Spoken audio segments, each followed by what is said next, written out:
Hello friends, welcome back to healthy habits. Today మన recipe వచ్చేసి మునక్కాయ పప్పు.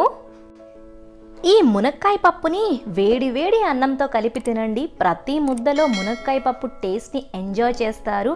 అంత రుచిగా ఉంటుంది. మరి ఇంకెందుకు ఆలస్యం, లెట్స్ స్టార్ట్ ది వీడియో.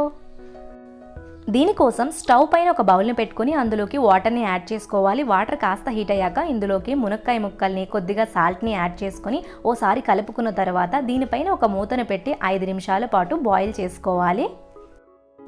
ఇప్పుడు స్టవ్ పైన ఒక కడాయిని పెట్టుకుని అందులోకి 2 టేబుల్ స్పూన్ ఆయిల్ని వేసుకోవాలి. ఆయిల్ కాస్త హీట్ అయ్యాక ఇందులోకి 1 స్పూన్ జీలకర్ర, 1 స్పూన్ ఆవాలు, 2 మీడియం సైజ్ ఉల్లిపాయ ముక్కలు, 2 పచ్చిమిర్చి ముక్కలు, అలాగే 3 ఎండుమిర్చీలను యాడ్ చేసుకుని ఫ్రై చేసుకోవాలి. కొద్దిగా అల్లం వెల్లుల్లి పేస్ట్ని కూడా యాడ్ చేసుకుని అల్లం వెల్లుల్లి పేస్ట్లోని పచ్చివాసన పోయేంత వరకు ఫ్రై చేసుకోవాలి. ఇప్పుడు కొద్దిగా కరివేపాకు ఆకులను కూడా యాడ్ చేసుకుని మరోసారి కలుపుకోవాలి.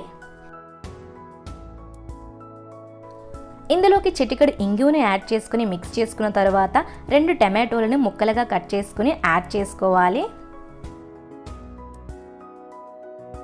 ఇప్పుడు ఇందులోకి 1/2 చెంచా చిల్లీ పౌడర్, 1/2 చెంచా పసుపు, 1/2 చెంచా జీలకర్ర పౌడర్, 1/2 చెంచా ధనియా పౌడర్, 1/2 చెంచా గరం మసాలా, రుచికి సరిపడా సాల్ట్ని యాడ్ చేసుకుని మసాలాలన్నీ బాగా ఫ్రై అయి ఆయిల్ పైకి వచ్చేంత వరకు ఫ్రై చేసుకోవాలి.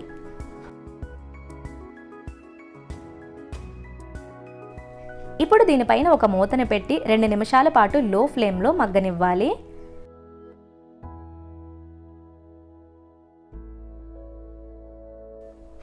ఇలా మసాలాలన్నీ బాగా వేగి ఆయిల్ పైకి వచ్చాక ఇందులోకి బాయిల్ చేసి పెట్టుకున్న మునక్కాయ ముక్కల్ని యాడ్ చేసుకొని మునక్కాయలకు మసాలాలన్నీ పట్టే విధంగా మిక్స్ చేసుకోవాలి.